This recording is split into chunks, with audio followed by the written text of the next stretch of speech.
আমাদের সাথে অনলাইনে আমাদের সাথে যুক্ত হচ্ছেন এই পর্যায়ে ঢাকা বিশ্ববিদ্যালয়ের দুজন শিক্ষার্থী উম্মে সাদিয়া প্রাপ্তি আছেন, আরও একই সাথে আমাদের সাথে আছেন মাহফুজ কায়সার। দুজনকে যুক্ত করে নিতে চাই।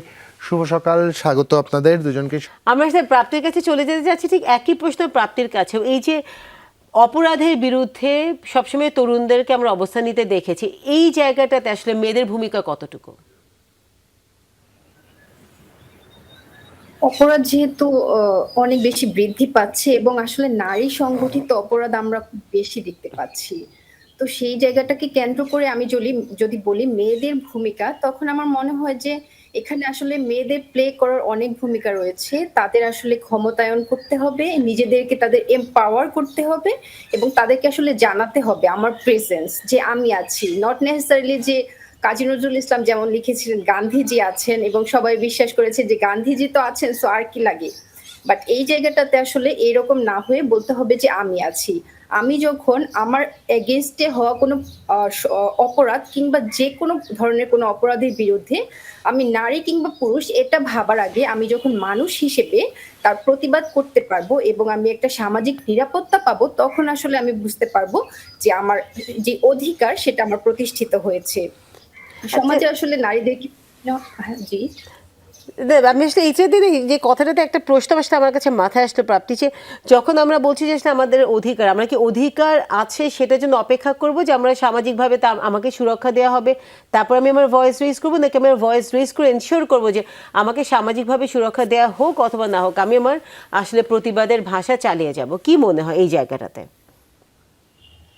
ধন্যবাদ। এই জায়গাটাতে আমার মনে হয় যে আমাকে আসলে কেউ অধিকার দিবে সেই জায়গাটা না বিবেচনা করে বরং আমার অধিকারটাকে আদায় করে নিতে হবে।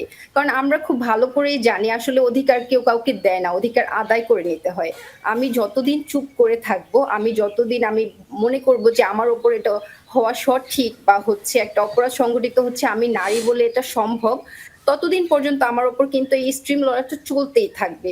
সো অ্যাজ আ রেজাল্ট আমি কিন্তু কোণঠাসা হয়ে যাব, আমি কিন্তু মেইন স্ট্রিম থেকে বাইর হয়ে যাব, আমি কিন্তু মার্জিনালাইজড হয়ে যাব।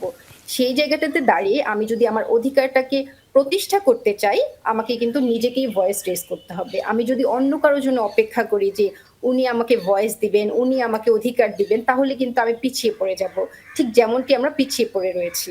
আমরা একটু মাহফুজের কাছে এবার যেতে চাই। মাহফুজ, তখন আপনার কাছ থেকে শুনবার চেষ্টা করছিলাম, যদিও ইন্টারনেট গোলযোগের জন্য আপনার কথাগুলো স্পষ্ট শুনতে পারিনি। আরেকবার সেই জায়গায় যে দাঁড়াতে যাই, তারুণ্যের করণীয় কি আছে, কি মনে হয়? এই অপরাধ প্রবণতার সমাজে যেভাবে বেড়ে যাচ্ছে, এর মধ্যে বিশাল অংশে কিন্তু কিশোর এবং তরুণরাও সম্পৃক্ত। কিশোর গ্যাংয়ের উত্থান আমরা দেখছি, এবং এটা সদ্য না, এটা কিন্তু বেশ কিছুদিন ধরেই আমরা এই উৎপাতটা আমরা দেখতে পাচ্ছি। ভয়ঙ্কর একটা অবস্থা যে পৌঁছে গেছে। তারুণ্যের কি করবার আছে, কি মনে হয় মাহফুজের? ধন্যবাদ। দেখেন, দুর্নীতি একটা সামাজিক সমস্যা, অনেক বড় একটি সামাজিক সমস্যা। তো তরুণদের কিন্তু আসলে দুর্নীতির তেমন কোনো সুযোগ নাই। আমরা একটা বয়স পর্যন্ত তরুণ থাকে, তো আমরা যখন ছাত্র থাকি কিংবা চাকরি জীবনে প্রবেশের সুযোগ যখন চেষ্টা করি চাকরিতে, তখন আমরাই আসলে দুর্নীতির শিকার হই। যেমন যে কোনো সরকারি অফিসে একটা সার্ভিস নিতে গেলে কিংবা একটা চাকরির চেষ্টা করতে গেলে বিভিন্নভাবে আমরা কিন্তু আমরা দুর্নীতির শিকার হই।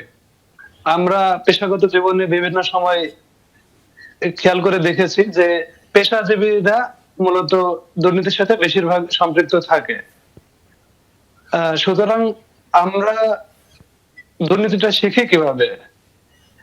আমরা যারা পেশাদার আছে বা আমাদের সাথে দুর্নীতি যখন করা হয়, তখন আসলে এই ব্যাপারটা আমরা ধরতে পারি যে কোথাও আমাদের সাথে মানে ন্যায়সঙ্গত আচরণ কিংবা নৈতিকতা বহির্ভূত কাজকর্ম করা হচ্ছে।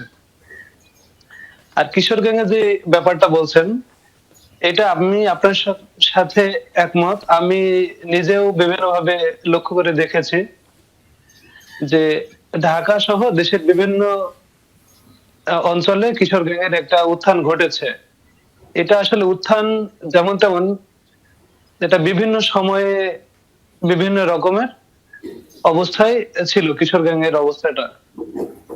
এখন কিশোর গ্যাং যারা পরিচালনা করে, এদের কিন্তু একটা স্ট্রং ব্যাকআপ নিয়ে এরা চলাফেরা করে। শিশু কিশোররা বড় ধরনের অপরাধ কিভাবে করার সাহস পায়? অবশ্যই এদের সাথে কেউ না কেউ মদতপুষ্ট আছে।